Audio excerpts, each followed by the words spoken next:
Et tout de suite, à présent, le combat d'un homme, Réal Hutchinson. Il habite Louvain-la-Neuve, il est infirme moteur cérébral. Il se bat contre le système d'évaluation de son handicap.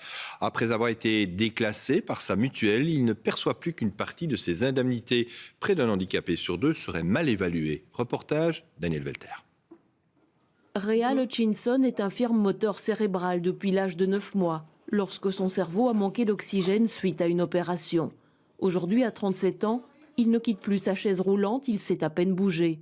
Pendant longtemps, il a bénéficié du forfait soins infirmiers le plus élevé, mais depuis peu, le service de contrôle de sa mutuelle l'a déclassé. Pour moi, il déclasse les gens à tour de bras parce que quand elle est venue, elle est venue 5 minutes, elle m'a regardé et elle a décrété que je marchais avec une tribune et que j'étais totalement autonome parce qu'elle m'avait vu uriner dans mon urinal en fait. Donc elle a décrété que je savais tout faire tout seul en partant de là. Déclassé, il passe de 45 € d'indemnité journalière à 17 puis 33. Mais concrètement, cela signifie qu'il n'a plus droit aujourd'hui qu'à un seul passage infirmier par jour, comme s'il devait faire un choix. Voilà. Et donc voilà mon lit.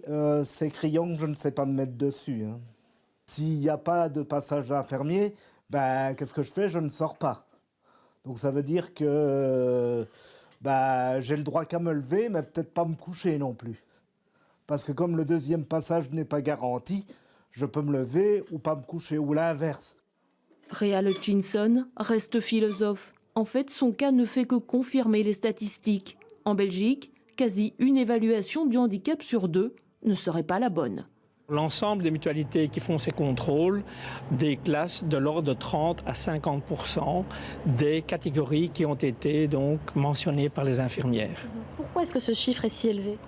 Parce que l'échelle laisse une marge d'interprétation, d'une part, et que d'autre part, parfois, il faut le regretter, il y a parfois une surévaluation, un surcodage dans le chef d'un certain nombre d'infirmières. Des marges d'interprétation, des infirmières qui surévaluent pour gagner plus, un système d'évaluation inadapté aux vrais besoins des personnes. Soutenu par sa mère, Réal Hutchinson demande juste de pouvoir continuer à vivre dans la dignité. Être traité comme de la marchandise, ça je ne veux pas. Je veux bien que je suis une personne avec des difficultés ayant un handicap, mais je veux être traité comme un être humain aussi. C'est super important. Le système d'évaluation du handicap, qui se limite à 3 petites catégories, devrait être revu prochainement.